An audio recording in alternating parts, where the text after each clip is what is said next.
आज हम बंदों को मारने वाले हैं परसेंटेज के हिसाब से। क्या बात कर रहे हैं? क्योंकि अपने पवन भाई ने कमेंट बॉक्स में हंसते हुए कहा, भाई only plasma gun challenge please भाई। अब क्लॉक टावर पर आने के बाद साइको भाई ने प्लाज्मा गन का पता बताया, वो भी एक नहीं दो प्लाज्मा गन दिलाया। मैंने सोचा कि अब गन मिल ही गया है तो चलो बंदों को भी पेल देते हैं, लेकिन क्या हम इस बिना गोली वाली गन से भुइया कर पाएंगे? नहीं। जरूर कर पाएंगे गाइस। तुमको पता होगा यही एक गन है जिसके अंदर गोलियां नहीं लगती, बस ज्यादा देर तक दबाए रखने से इसका खत्म हो जाता है परसेंटेज।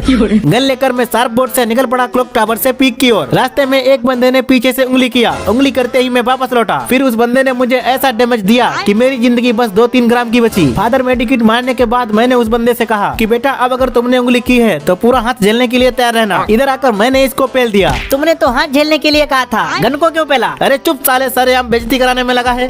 इसका काम खत्म करने के बाद हम आ गए पोची नोक पर। यहाँ पर अपने ही भाई ने मेरा किल चुरा लिया। अपना किल अपनों के ही हाथों चुरवाने के बाद मैंने इधर आके देखा तो ये बंदा शर्म के मारे बाहर नहीं आ रहा था। अरे शर्माओ नहीं, हम तो तुम्हारे दुश्मन हैं। इतना सुनते ही वो बाहर आया, मैंने उसको नॉक कर दिया। शायद इसीलिए ये बाहर नहीं आ रहा था। यहाँ पर जोन आने के बाद हमने अपना रथ भीमा शक्ति की तरफ मोड़ दिया। रास्ते में एक बंदा लूट करता हुआ दिखा, मैंने सोचा चलो इसे तोड़ देते हैं, लेकिन ये तो साला खुद को बहुत बड़ा डकैत समझ रहा है। जब तक इसने अपना पालतू मकड़ा छोड़ा तब तक मैंने इसका खानदान खत्म कर दिया।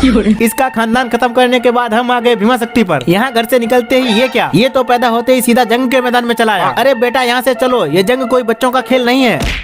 इसको पूरा खत्म करने के बाद हमने पीछे मुड़ के देखा तो इसके खानदान वालों ने हम पर हमला कर दिया। इधर मुझे घर के अंदर एक सुंदर सी लड़की दिखाई दी। मैंने घर के अंदर प्रवेश कर दिया और लड़की का बिना गोली वाली गन से खोपड़ा बजा दिया।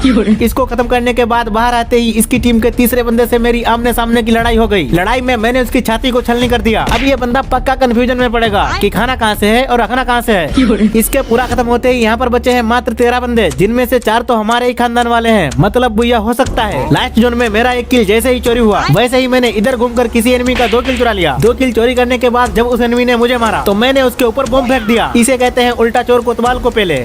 मेरे टीममेट्स ने बचे हुए दोनों कोतवालों को मार दिया और हमारा बुया हो गया।